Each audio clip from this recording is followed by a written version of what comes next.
के इस त्योहार में हिस्सा ले रहे हैं, खासतौर पे महिलाओं की तादाद बहुत ज्यादा है। मैं जानती हूँ कि मुद्दे क्या हैं। हाँ भाई साहब, क्या मुद्दे हैं शामली के?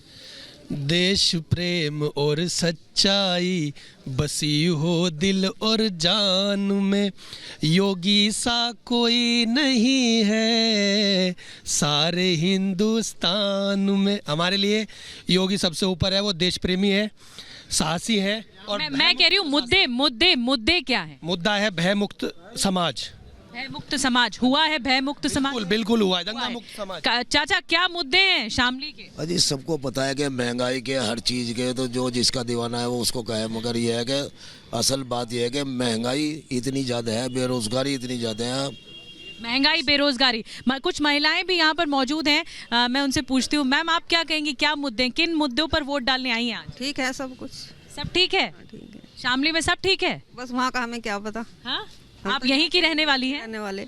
अच्छा, तो क्या मुद्दे, आप क्या महसूस करती हैं, महिलाओं के लिए काम हुआ है? हाँ, नहीं हुआ है, सब ठीक है। सब ठीक है।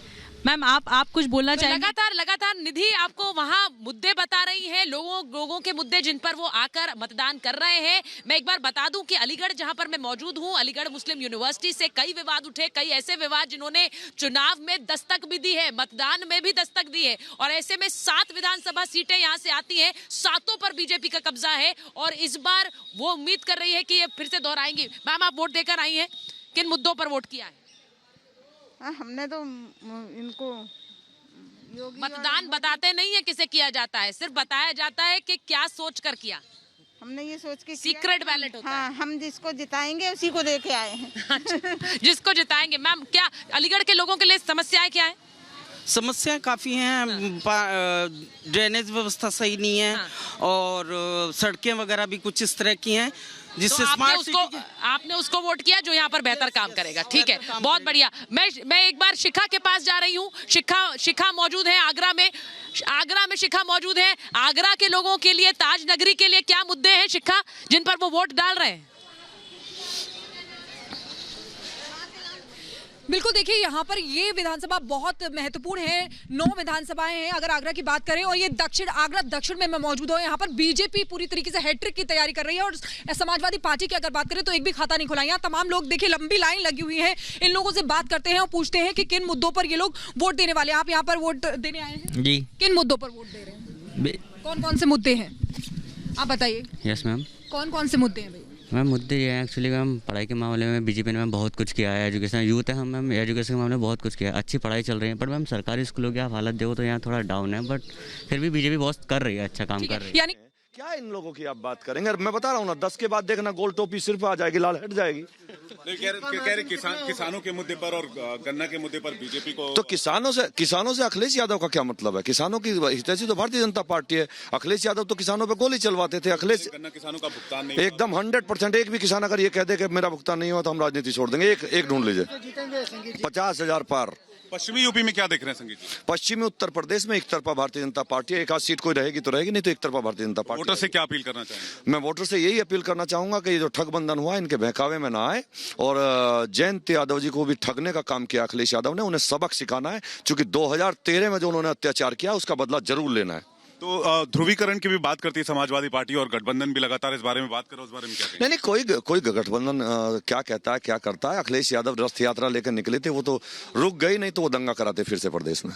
लेकिन ये एक आखिरी सवाल सर, एक आखिरी सवाल। 2013 का जिक्र आता है तो उस पर भी अखिलेश यादव कहते हैं कि उस मामले में हमेशा राजनीति करने की कोशिश की गई, जबकि हम सामाजिक न्याय के लिए खड़े थे। वो अखिलेश यादव कहाँ का सामाजिक न्याय की बात करते हैं? उन्होंने मरवाने का काम किया, हिंदुओं को कटवाने का काम किया, एक तरफा मरवाने का काम किया। हजारों लोग अखिलेश यादव ने मरवाए। वो गुनाहगार हैं इस उत्तर प्रदेश के और हिंदुस्तान के हिंदुओं के। उन्हें हिंदू कभी माफ नहीं करेगा। 403 में से कितनी सीटें देख रहे हैं? 403 में से 350 पार करेगी। ठीक है, तो ये संगीत सोम जो स्थानीय विधायक हैं सरधना के, वो कह रहे हैं कि 403 में से 350 पार करेंगे। उनका विश्वास ही कह रहा है। हालांकि ध्रुवीकरण के सवाल पर वो कह रहे हैं कि ध्रुवीकरण कहीं नहीं है, विकास के मुद्दे पर जनता वोट कर रही है, और दावा कर रहे हैं कि इस बार बीजेपी की सरकार बनेगी और गठबंधन मुकाबले में कहीं नहीं है। कैमरा पर्सन महेश के साथ विवेक शांडिल्य, रिपब्लिक भारत, सरधना। और ये कुछ और तस्वीरें आपको हम दिखाने जा रहे हैं। कुछ आप तस्वीरें टेलीविजन स्क्रीन पर जो आप देख रहे हैं, दिव्यांगजन हैं जो वोट करने पहुंच रहे हैं, सर्दी में घर से निकले हैं, किन परिस्थितियों में, उसके बाद देखिए पोलिंग बूथ तक गए हैं, दिव्यांग हैं और वोटिंग करने गए हैं। ये अपने आप में एक संदेश देता है कि अगर आप भी घर पर बैठे हुए हैं, घर से अब तक नहीं निकले हैं वोटिंग के लिए, और तो तैयारी कर लीजिए, तैयार हो जाइए और मतदान केंद्र तक जाइए और वोट जरूर करिए, अपने वोट का इस्तेमाल जरूर करिए और इसकी ताकत को पहचानिए। ये तस्वीर कम से कम ये एक बड़ा मैसेज जरूर दे रही है कि जब ये उठकर पोलिंग बूथ तक जाकर वोट कर सकते हैं तो आखिर आप क्यों नहीं कर सकते हैं। इसलिए अपना वोट बिल्कुल खराब मत करिए, जरूर निकलिए घर से बाहर और वोट करने जाइए। तस्वीर आपकी टेलीविजन स्क्रीन पर इस वक्त मैं आपको दिखा रहा हूं।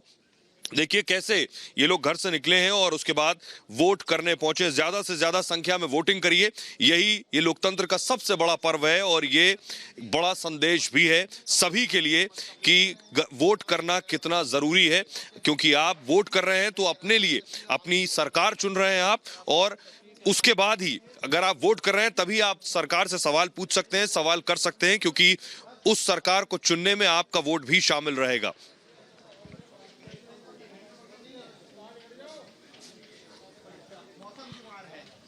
ये आप देख रहे हैं, देखिए किस तरह से वोट करने के लिए इतनी लंबी कतार है, उसमें ये महिला किस तरह से भीड़ के बीच से पहुंची है पोलिंग बूथ तक और वोट किया है, और कितनी भीड़ है। जबरदस्त उत्साह जरूर देखा जा रहा है मतदान केंद्र में। देखिए जरा, ये महिला अपने आप में सभी को ये संदेश दे रही है जो ठंड की वजह से घरों में नहीं निकल रहे हैं, रजाई के अंदर हैं, वो कम से कम घरों से बाहर निकलें और वोट करने पहुंचे। हमारे साथ यहाँ सुचारिता भी लगातार मौजूद है, अलीगढ़ पर मौजूद है। सुचारिता, ये जो महिला वोट करने पहुंची, जो तस्वीरें हम दिखा रहे हैं, वो लोग जो घरों में बैठे हैं अब तक नहीं निकले, उनको एक बहुत बड़ा संदेश दे रही है। यहाँ जरूर भीड़ बढ़ रही है क्योंकि ठंड ज्यादा थी, इसलिए शायद लोग कम निकले होंगे। अलीगढ़ में क्या स्थिति है, वहां लोग घरों से बाहर निकल रहे हैं? सोहेल, अलीगढ़ वालों का हौसला मैं आपको बता दूं, मुझे तो ज्यादातर जो लोग मिल रहे हैं वो 80 पार हैं और खुलकर कह रहे हैं भाई हम मतदान देने आए हैं।